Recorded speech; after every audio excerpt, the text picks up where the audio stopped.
हनुमान् श्रीपदो वायुपुत्रो रुद्रो नघोजरः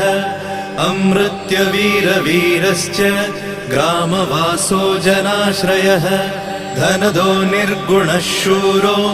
वीरो निधिपतिर्मुनिः पिङ्गाक्षो वरदो वाग्मी सीता शोकविनाशकः शिवः शर्वत्परो व्यक्तो